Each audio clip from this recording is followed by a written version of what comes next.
on va accueillir donc Dimitri Lerouge, qui est donc chef de projet modernisation SIRH et process à l'OFB, donc l'Office français de la biodiversité.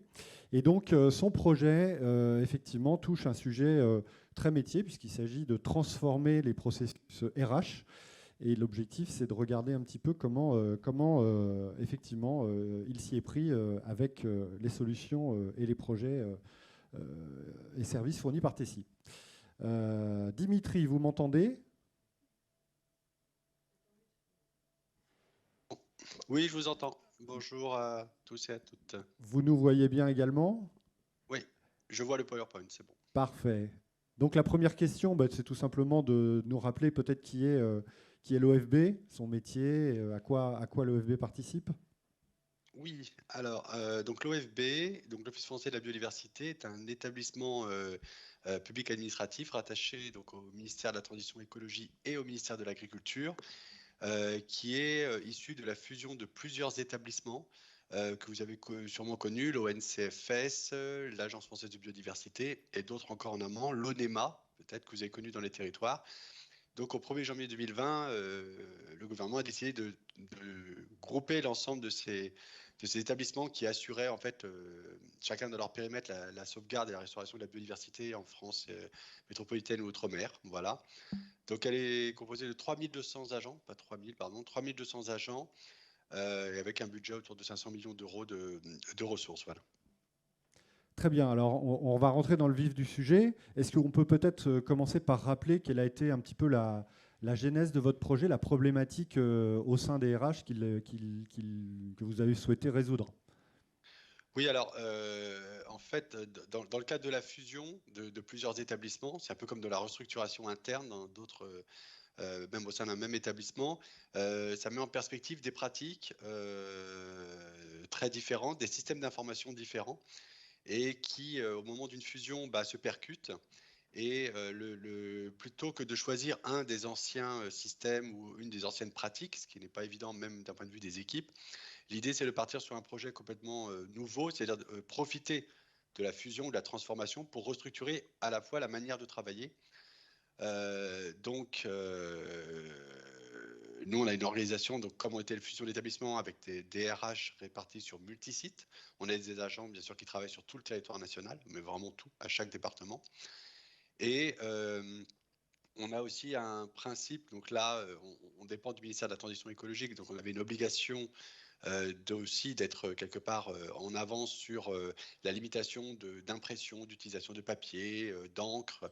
Donc il y avait aussi un affichage politique important de supprimer tout ce qui était dans nos processus, mais à l'échelle de tout l'établissement, mais y compris pour la RH, tous les processus qui généraient de la consommation de papier ou d'encre ou d'électricité.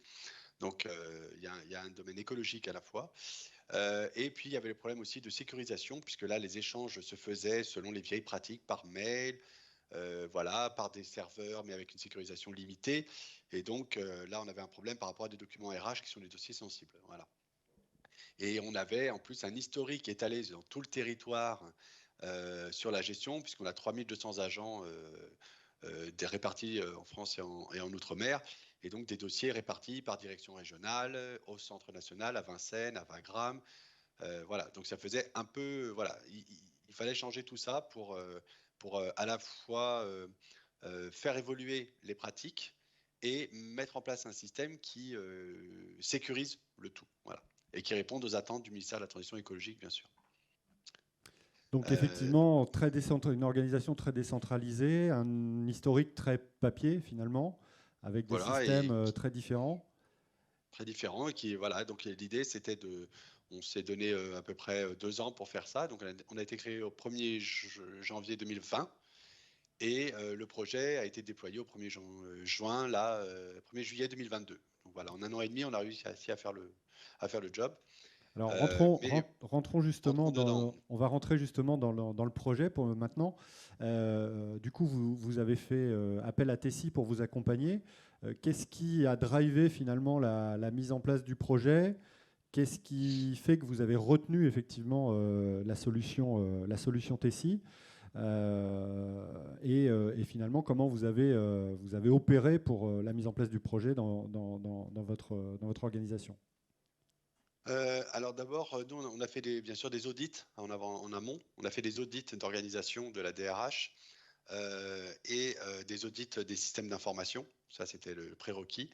On s'est accompagné d'un AMOA externe justement pour débuter ces travaux, pour avoir une vision externe par rapport à notre organisation. Et donc, dans les choix, il fallait quelque chose qui à la fois soit performant, qui réponde à des souhaits que, par contre, moi, j'ai instauré, puisque ça, c'est mon métier, auprès de la DRH, c'est-à-dire de mettre fin vraiment totalement aussi aux anciennes pratiques et pas avoir un peu de numérique et un peu de papier, ce qui est souvent le cas, on ne va pas jusqu'au bout.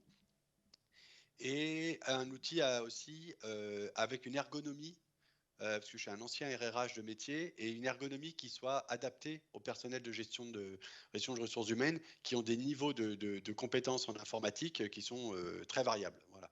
Donc il faut aussi penser que lorsqu'on va déployer l'outil, ce ne sont pas tous des spécialistes DSI, et que donc il faut que tous les personnels qui vont manipuler l'outil puissent le faire facilement. Donc ce qui a orienté, on a fait donc on a fait un appel à projet sur la réglementation des marchés. Et donc, on a vu plusieurs prestataires et on avait des échelles différentes. Voilà, et certains étaient vraiment trop gros avec voilà, des dimensions trop grosses pour notre établissement. Et d'autres qui étaient d'autres spécialités qui étaient vraiment trop techniques, c'est-à-dire qu'il fallait être un spécialiste de Windows NT et savoir faire presque de la programmation pour retrouver ces fichiers, c'était pas raisonnable. Donc Tessie rentrait, la solution Tessie, elle permettait de répondre à la fois aux besoins de l'établissement et de la direction sur le projet qu'on voulait faire, qui est quand même assez ambitieux, avec des perspectives aussi d'avenir sur le coffre-fort électronique. Ce que vous avez évoqué avant, c'était la connectivité avec d'autres SIRH, puisqu'on a cette problématique aussi, et surtout et l'ergonomie assez simple d'utilisation pour les personnels. Voilà. Donc la solution Tessie répondait à ces trois critères et rentrait aussi dans nos critères financiers qui étaient conséquents, mais rentrait dedans et avait aussi cette double casquette qui est parfois rare dans les outils, dans la GED, c'est l'aspect numérisation de l'historique que certaines sociétés ou certaines entreprises ne présentent pas. C'est soit ils numérisent, soit ils font que de la GED. Donc Tessie faisant les deux et que nous on était sur une idée de vraiment supprimer tout le papier, c'est-à-dire qu'à la fois passer en gestion numérique et à la fois numériser tout notre historique de carrière de nos 3200 agents. Ça fait à peu près plus d'1 million de documents à numériser et à rebasculer en GED. Voilà, Tessie rentrait dans ces périmètres-là. Voilà. Donc, d'où le choix de Tessie, qui est un choix voilà, validé par le directeur général d'un point de vue du budget, validé par les équipes de DRH et les gens métiers à qui on a fait, qui ont participé à toutes les démonstrations de tous les prestataires qui sont présentés, pour qu'ils voient l'ergonomie, ce qui était, moi j'ai estimé important en tant que chef de projet, que les équipes voient l'outil, qu'elles le voient déjà. Et d'un point de vue informatique, avec la DSI pour la connectivité. Et voilà, on allait travailler, comme vous disiez, en SAP, l'accessibilité, c'est-à-dire qu'on a le bel outil, mais est-ce qu'il était intégrable à nos infras en matière informatique? Ça, c'est très, très important, puisque d'autres systèmes ont été faits en dehors de... moi, j'ai repris un peu la main, mais ça a été fait un peu en amont en disant on leur a vendu un très bel objet. Et puis après, on se rend compte, on contacte la DSI et puis la DSI dit ça passe pas quoi. Voilà. Et là, on est bloqué. Donc nous, on a anticipé tout ça et donc on a vérifié que TSI répondait à tout, ce qui fait qu'on avait vraiment voilà, c'est vraiment tous les métiers doivent participer. Très bien. Ça, c'est important. Rappelons que la solution effectivement que vous avez choisi de déployer, c'est le logiciel de Tessie Docubase, donc Oui. effectivement qui est au centre de la gestion de ces dossiers RH, GED et Workflow. Alors, continuons un petit peu sur la façon dont vous vous êtes pris pour opérer le projet, parce qu'on voit que c'est un projet important, vous le disiez, multisite, etc. Finalement, le plan projet est assez structurant dans ce genre de taille de projet. Ouais, oui, alors ça c'est très important. Ce que nous on a pris en compte, c'est que donc on avait un calendrier bien précis, mais on avait aussi il faut intégrer que en parallèle des travaux d'installation et de construction, de co-construction de cet outil, il faut en parallèle une réflexion qui peut être fait en amont, mais qui doit s'intégrer en parallèle de l'évolution informatique, c'est l'organisation. C'est-à-dire que forcément, ça remet en cause des organisations de services, ça remet en cause des périmètres de services. Quand les services sont un peu fractionnés entre la paye, la carrière, la qualité de vie au travail, la santé. Et donc voilà, ça c'est très important et c'est à anticiper, c'est-à-dire qu'il y a deux chantiers. Il y a le chantier mise en place d'une gestion électronique de documents, numérisation et la bascule informatique, et on a l'organisation qui doit correspondre. Voilà, c'est pas voilà, les systèmes d'information, enfin, et l'outil GED est très souple, donc on l'a vraiment co-construit, mais il y a un moment, il faut aussi se remettre en cause, et ça, c'est un deuxième chantier en parallèle, c'est la réorganisation et la structuration sur les pratiques, les process internes, voire les périmètres de services. Et j'imagine avec également un avis des agents RH, puisque vous le disiez Oui. tout à l'heure, la personnalisation des interfaces, la bonne adaptation des interfaces dans un système comme ça, c'est critique pour l'usage par la suite.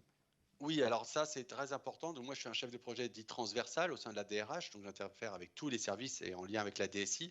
Et moi, dans toutes les transformations que j'ai faites pour d'autres établissements, le principe, c'est la transversalité et le métier. Donc moi, j'ai géré un groupe de travail et j'ai demandé à avoir des gens métiers, des gens d'application et d'exécution vraiment métier, catégorie C, hein, on est administration, catégorie C, catégorie B. Les gens qui vont vraiment manipuler, ils étaient dans ce groupe de travail. Et c'est eux, avec, si possible, un novice et un ancien. Voilà. Et ces gens de tous les services, on faisait un groupe de travail régulier, donc hebdomadaire, pour co-construire avec eux cet outil. C'est-à-dire, c'était quoi leurs besoins, c'était quoi leur vraie réalité de métier. Parce que nous, parfois, en cadre RH, on peut avoir une visibilité, c'est pas si long, c'est pas. Voilà. C'était un peu la méthode de perte, hein, pour ceux qui l'auraient utilisé. C'est plus la méthode agile, c'est vraiment la méthode de perte, c'est-à-dire on déstructure tout le process et on voit chaque tâche, qui fait quoi, combien de temps ça fait de renommer un fichier, d'aller le scanner à la photocopieuse, d'aller le renommer, le glisser sur un serveur. Voilà. Faut prendre ce qu'ils font vraiment au quotidien pour un document.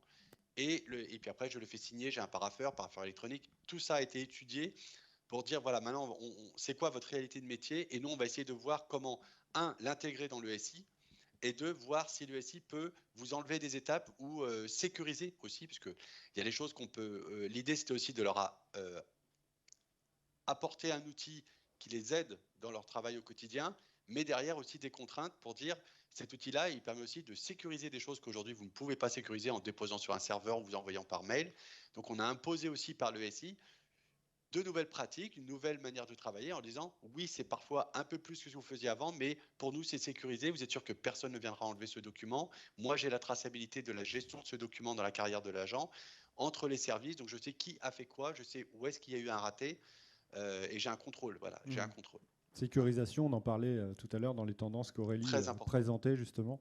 Ça reboucle bien sur ce sujet-là. Donc un plan projet avec deux volets, on le voit, hein, une dimension informatique évidemment, mais une dimension surtout d'accompagnement et d'organisation qui permet effectivement de garantir le succès de l'outil et de son utilisation par la suite. Peut-être quelques mots en illustration sur deux, trois thèmes centraux un petit peu dans votre projet sur l'utilisation de la solution. Oui, alors nous, là, ce que j'ai souhaité aujourd'hui, c'est mettre en avant une spécificité. Nous, à l'OFB, on dépend donc d'un ministère, enfin de deux ministères, principalement du ministère de la Transition écologique. Et on a des systèmes d'information. Aujourd'hui, on est en train d'évoluer vers aussi un nouveau système SIRH de paye pour l'année prochaine. Mais quand on arrive et qu'on est un établissement avec plusieurs systèmes d'information, on a donc des référentiels différents, c'est-à-dire qu'on a des matricules dans chaque SI. Voilà. Alors on a le numéro de sécurité sociale qu'on retrouve un peu partout, et puis on a des matricules. Voilà, donc on a un outil du ministère Renoir qui est un matricule, on a Virtualia qui est un outil de gestion de carrière, et on a Ask qui est un outil de gestion de paye. Et chacun a son matricule. Et donc là, ce qu'on a vraiment réussi à faire, c'est que donc c'est l'impression d'écran en haut à droite, c'est que vous voyez qu'il y a identifiant Virtualia, matricule AS, matricule Renoir. Et en fait, certains agents sont dans deux SI Alors, Astre, ils y sont tous parce qu'ils sont payés, mais certains agences sont dans un SI, pas dans l'autre, parce que certaines dépendent du ministère et d'autres sont des agences simplement de l'OFB, des contractuels qu'on a embauchés pendant 6 mois, par exemple. Eux, ils ne dépendent pas du ministériel et d'un arrêté, ils n'existent pas. Donc, pour chaque service, pour retrouver un agent, en dehors du nom, du prénom, le contrôle se fait via ce matricule. Donc ça, c'est la possibilité de Tessie qui a permis d'adapter dans les menus déroulants et même dans les rubriques possibles, qu'on puisse chanter en fait plusieurs systèmes d'information pour pouvoir avoir des données de différents matricules. Voilà, ça c'est une spécificité de chez nous. Et donc Tessie, la solution Tessie a permis de répondre à ça. D'un point de vue informatique, c'est important.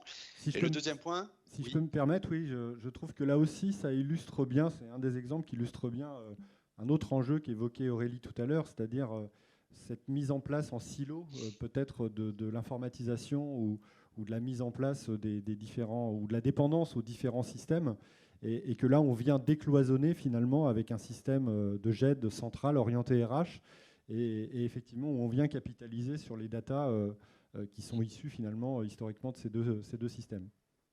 Oui, non, non, et avec un système d'évolution, c'est là quand on aura supprimé le Virtualia, par exemple, va disparaître chez nous, on va se synchroniser sur un des qui va rester le Renoir. Donc après, certaines rubriques disparaîtront, mais on a déjà anticipé la future qui, elle, restera. Mais le temps qu'on déploie un SIRH Pay intégré avec la DGFIP, c'est janvier 2024, on n'avait pas le temps, donc on a dit on met, on met les données dedans. Et puis, si certains des SI disparaissent, on en aura un commun au moins. Et puis, on a toujours le numéro de sécurité sociale, bien sûr, en veille. Et voilà, ça permet aussi de préparer l'avenir, mais de faire avec l'existant. Puisque tous les grands projets, on pense que ça va mettre 1 an et ça en met 2. Et on n'est pas prêt. Et là, on se retrouve bloqué. Donc, on a ouvert vraiment le nombre de rubriques pour que chaque service puisse retrouver comment on dit, ses bébés, quoi. Donc ça, c'est vraiment, ça permet de répondre aussi au cloisonnement et aux pratiques d'un service qui, lui, va chercher son matricule, d'autres vont chercher par nom, d'autres vont chercher par identifiant. Voilà, on a tout et les gens recherchent comme ils veulent. Voilà, donc ça, c'est important. Le deuxième point que j'ai mis en avant, qui est en fait le système des workflows. Donc là, l'autre, c'était vraiment côté GED. Le côté des workflows, comme ce sont des circuits entre services, parce que nous, on a mis en place des circuits entre notre service carrière, notre service paye, notre service santé, qualité de vie au travail, auprès des responsables, en fait, d'un point de vue métier, agent, ça passait, c'est-à-dire que l'ergonomie, tout ça, c'était OK.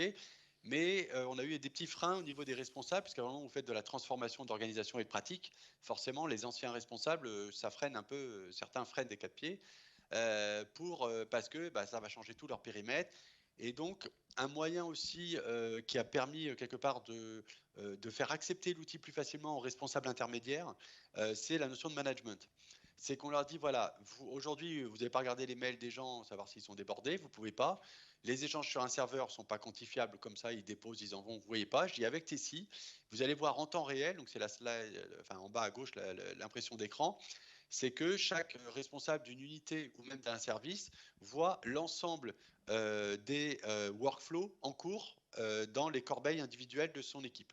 Ce qui permet de voir la charge réelle chaque jour, voilà, de voir la charge réelle de tous ces agents, le nombre, et donc ça lui permet d'identifier si un agent est surchargé par rapport à un portefeuille trop vaste, si quelqu'un en a très peu, c'est-à-dire que soit il exécute très vite, soit c'est pas équilibré, il peut peut-être prendre une charge supplémentaire.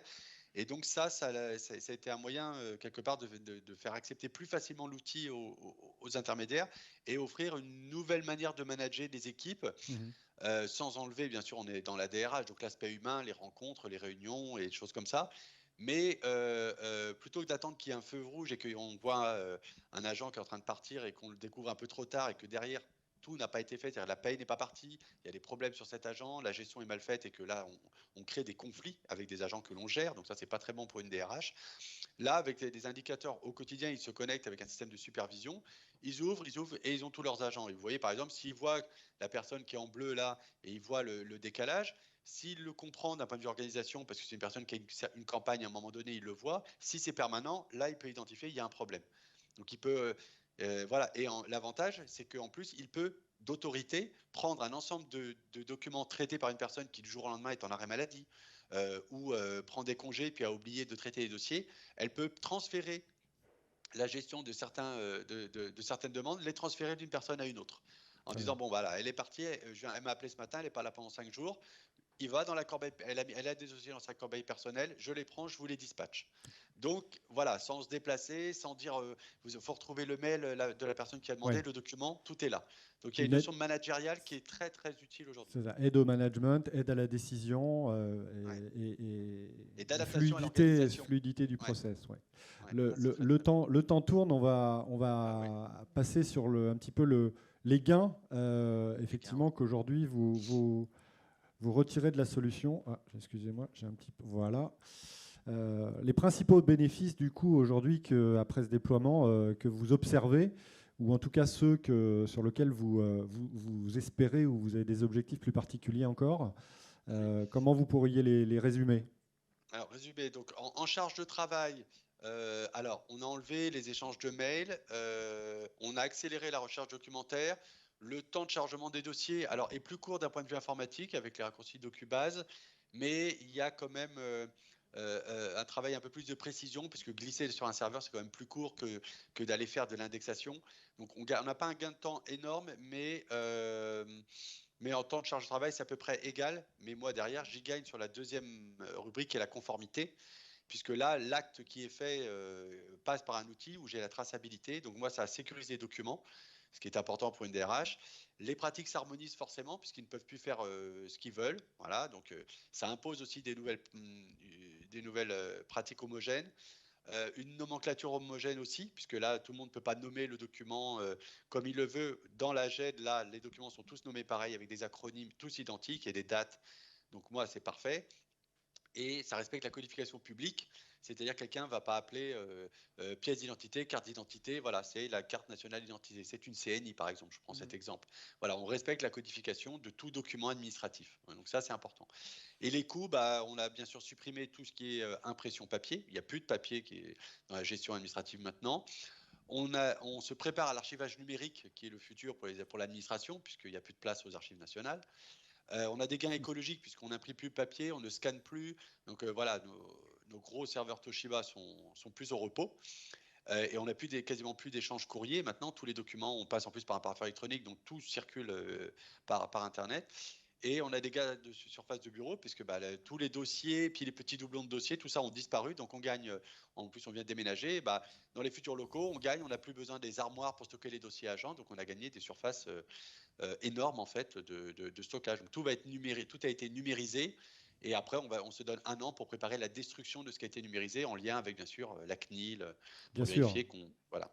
Et donc, le côté archivage électronique à valeur probatoire, qui est évidemment très important pour ces métiers RH, puisqu'on est sur des documents sensibles, légaux pour la plupart.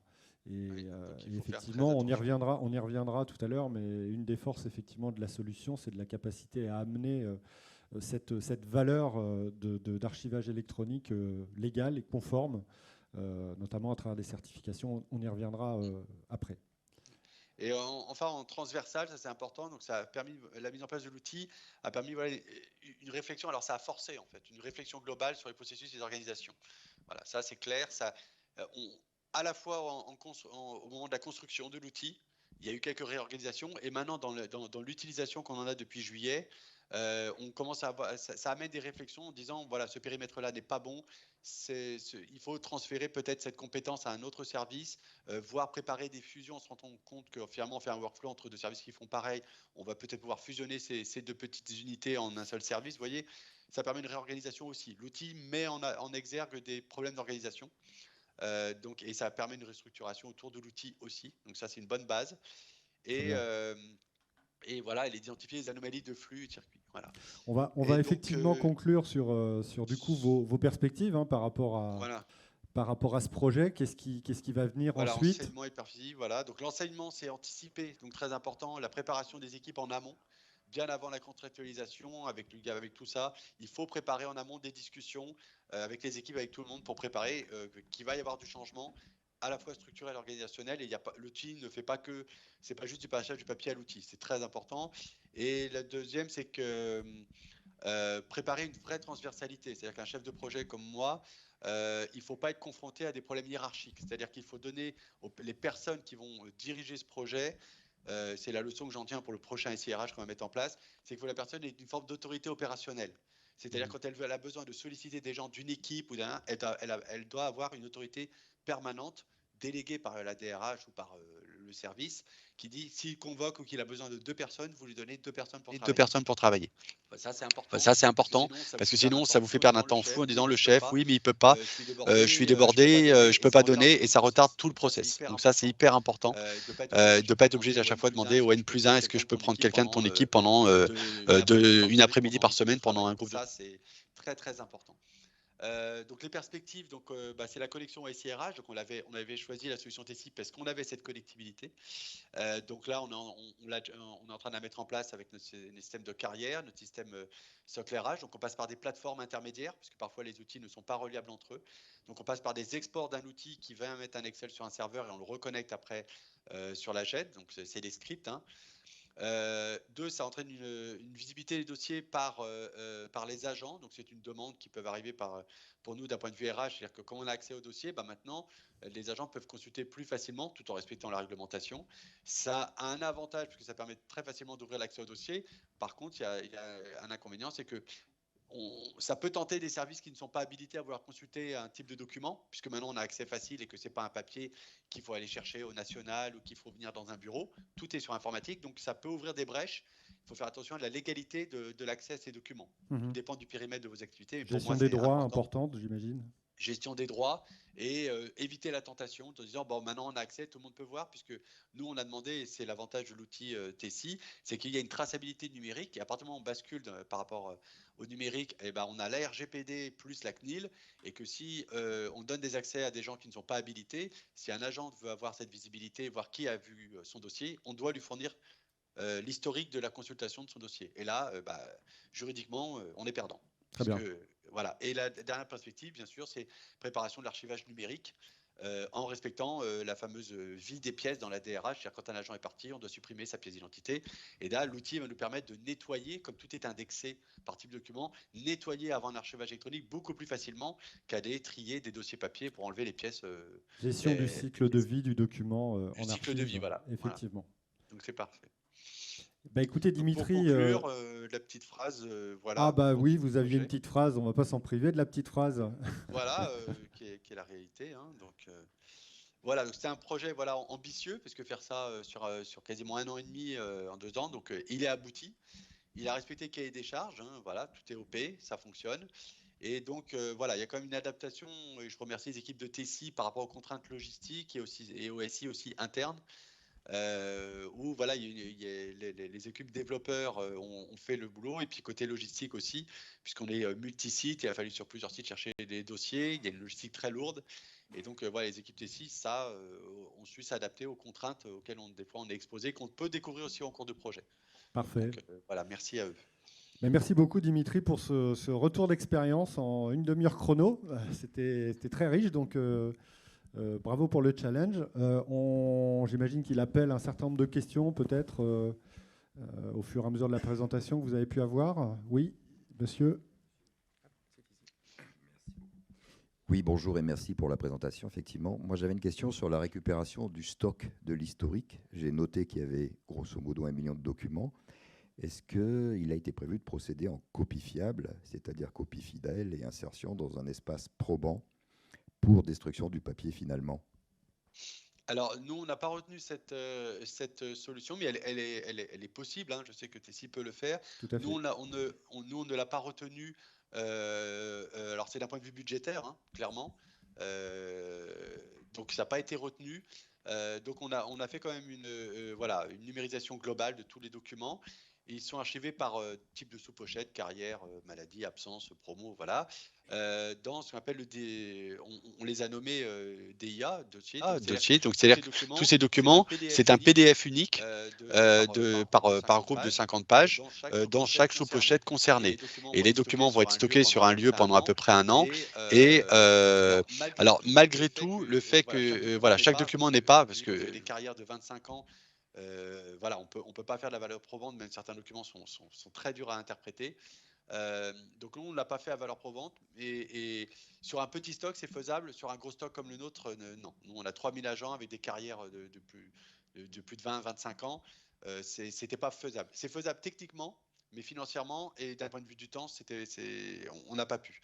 Mais ça aurait été le top, oui, ça aurait été le top du top. Mais là, il fallait qu'on double le budget. Et là, non, là on a eu des limites quand même d'un point de vue budgétaire. Voilà. Mais il reste quand même que cette traçabilité, même si on détruit les documents, on a vérifié auprès du référent CNIL et tout ça, ils sont numérisés, ils sont présents, on a le PDF. Donc voilà, si le jour où on va archiver, il faudra juste qu'on vérifie que certains documents extrêmement sensibles ne soient pas détruits. Donc quand on va passer à l'archive, à la destruction, éventuellement certains documents, on va peut-être les conserver, mais ça c'est interne à nous quand on va faire le tri avant destruction. Ouais. Mais ils sont quand même dans la GED, ils sont présents, ce qui permet aux agents de retrouver un historique. Mais on a repris tout ce qui était déjà numérique depuis 2 ans. L'accessibilité est garantie. Très bien. Garantie, oui. On les retrouve et ça fait un gros PDF qu'il faut aller chercher, mais c'est pas plus long qu'aller chercher un dossier, surtout au niveau quand on a un établissement national. Hein. Ouais. Voilà, là c'est accessible par n'importe quel RH. Quoi.